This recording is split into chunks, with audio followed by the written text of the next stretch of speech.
Soyuz 11 crew. On June 6, 1971, Soviet cosmonauts Georgy Dobrovolsky, Vladislav Volkov, and Viktor Patsayev launched from the Baikonur Cosmodrome aboard Soyuz 11.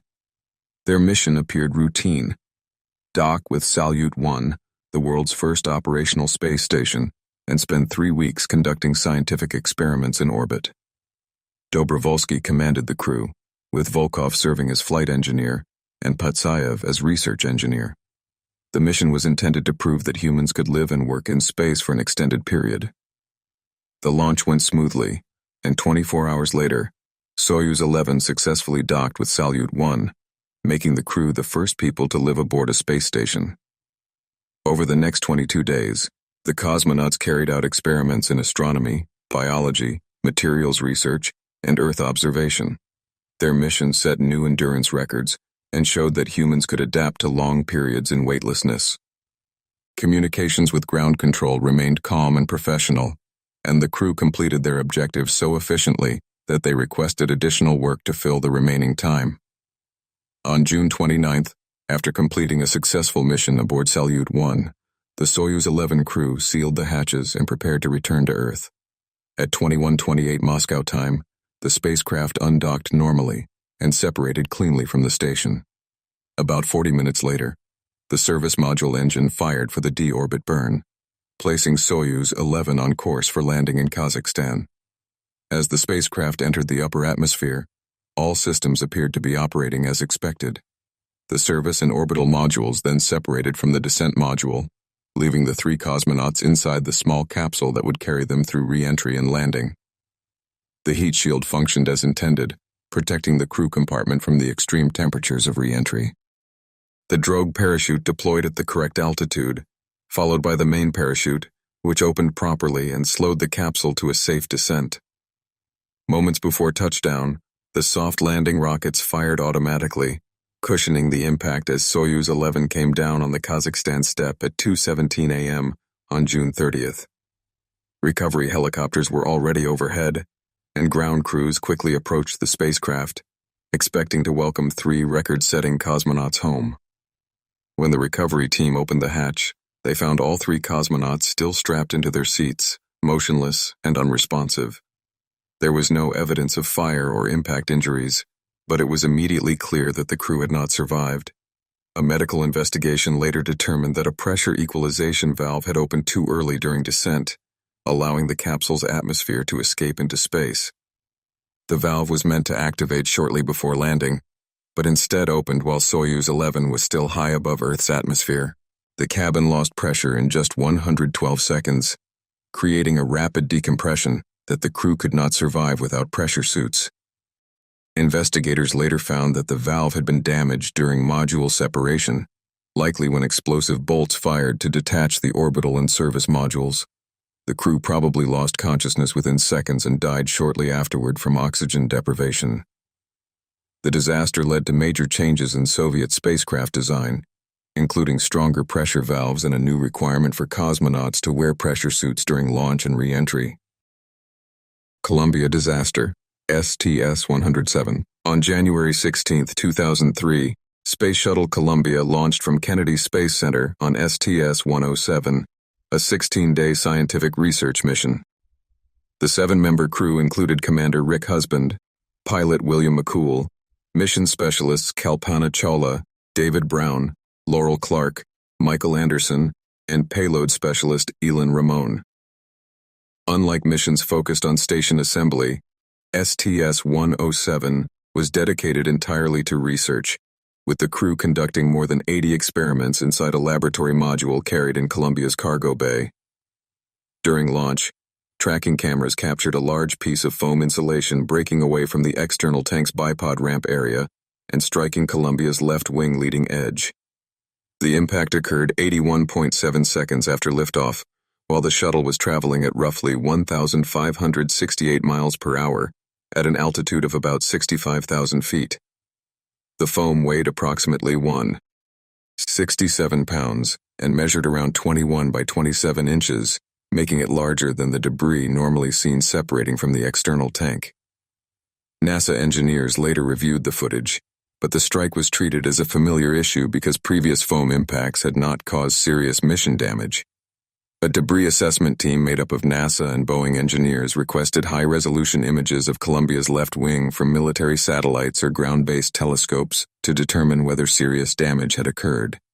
Shuttle program managers rejected the request, arguing that even if damage was confirmed, there would be no practical repair option in orbit. That decision proved catastrophic. The foam strike had damaged the wing's thermal protection system, creating a hole roughly 6 to 10 inches wide in one of the reinforced carbon-carbon panels that protected the leading edge during re-entry. For the next 16 days, the crew carried out their scientific mission without knowing Columbia had suffered fatal damage during launch.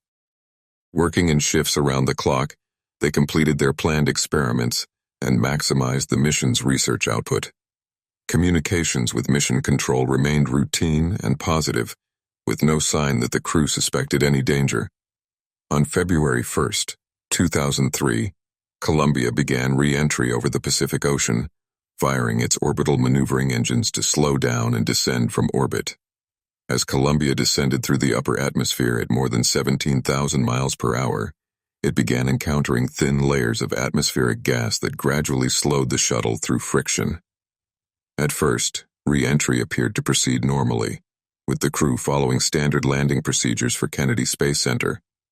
But as Columbia entered denser air, superheated plasma began forcing its way through the damaged section of the left wing's leading edge. Inside the damaged wing, temperatures quickly climbed beyond 2,500 degrees Fahrenheit, exceeding the melting point of aluminum and weakening the internal structure. Sensors on the left side of the shuttle began showing abnormal temperature readings and system failures, though the crew did not yet understand the full severity of the damage. At 8:59 a.m. Eastern Standard Time, as Columbia passed over Texas, at an altitude of about 207,000 feet, the compromised left wing finally broke apart from the fuselage. Columbia quickly became uncontrollable and broke apart under extreme aerodynamic forces, scattering debris across parts of Texas and Louisiana. The crew compartment was destroyed during the breakup, killing all 7 astronauts. The investigation that followed led to major changes in shuttle operations, including mandatory inspections of the thermal protection system on every mission and new procedures for repairing limited damage while in orbit. Challenger disaster, STS-51L. On the morning of January 28, 1986, Space Shuttle Challenger stood on Launch Pad 39B at Kennedy Space Center, prepared for its 10th mission. The 7-member crew included Commander Francis Dick Scobie, pilot Michael Smith, mission specialists Judith Resnick, Ellison Onizuka, and Ronald McNair, payload specialist Gregory Jarvis, and Krista McAuliffe, a New Hampshire school teacher chosen as the first participant in NASA's Teacher in Space program. After several delays caused by weather and technical problems, pressure was growing on NASA to move forward with the launch.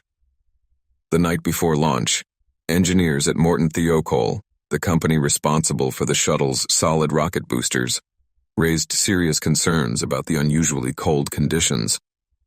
Temperatures had fallen to 18 degrees Fahrenheit, well below the range in which the booster's rubber O-ring seals had been tested.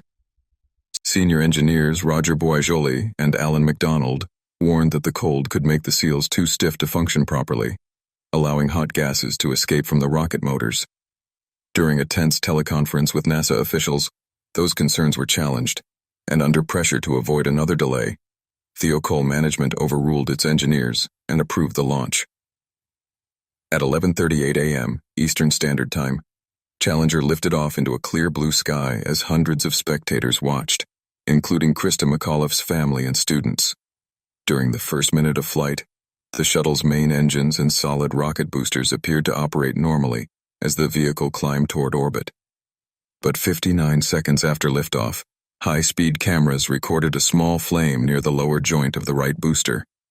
The cold-hardened O-rings had failed, allowing extremely hot gas to escape and burn against the external fuel tank. The flame quickly intensified, burning through the strut that connected the right booster to the external tank and weakening the tank's structure.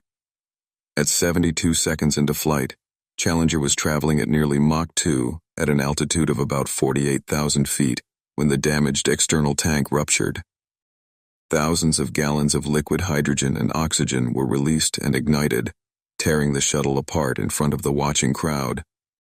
The explosion, however, did not immediately kill the crew.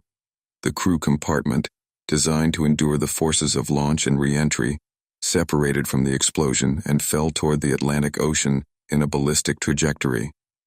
Emergency oxygen systems activated automatically, and evidence later suggested that at least some crew members may have remained conscious during part of the descent.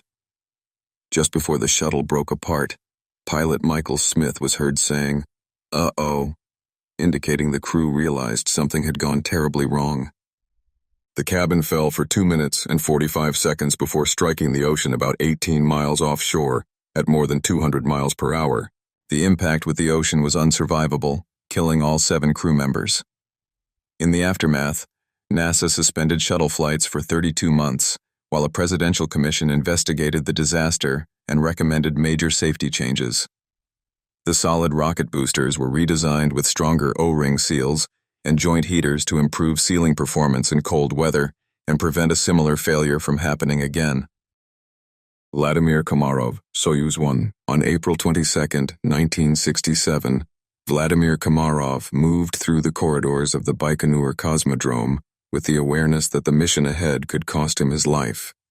The 40-year-old Soviet cosmonaut had been chosen to pilot Soyuz 1, the first crewed flight of the Soviet Union's new spacecraft, developed as part of the race to surpass America's Apollo program. Behind the official confidence surrounding the mission, serious concerns had already emerged.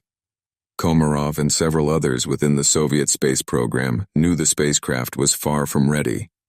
His close friend and fellow cosmonaut, Yuri Gagarin, had reportedly urged mission planners to postpone the launch. Pre-flight inspections had revealed more than 200 technical issues, including major concerns involving the parachute system, unstable attitude control, and possible weaknesses in the spacecraft's heat shield bonding.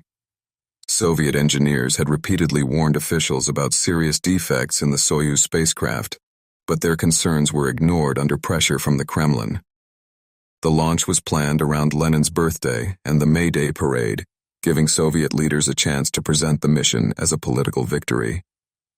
Komarov knew the danger clearly. If he refused to fly, Yuri Gagarin would replace him, and Komarov could not allow his friend to risk his life in a spacecraft he believed was unsafe.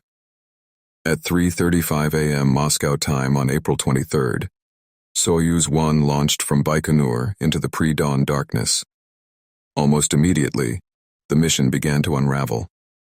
One of the spacecraft's 2 solar panels failed to deploy correctly, cutting its power supply in half and preventing the craft from properly aligning with the sun. As the batteries drained, the attitude control sensors became unreliable, causing Soyuz 1 to tumble through space. Komarov was forced to take manual control, using limited fuel reserves to fire the thrusters and stabilize the spacecraft. Ground control watched the situation worsen with increasing concern.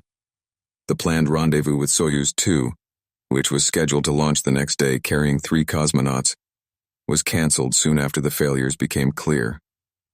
After 18 difficult orbits, Mission Control instructed Komarov to begin an emergency re-entry over the Soviet Union. On April 24th, as Soyuz 1 started its descent, Komarov manually positioned the spacecraft for re-entry, relying on systems that had already shown signs of failure.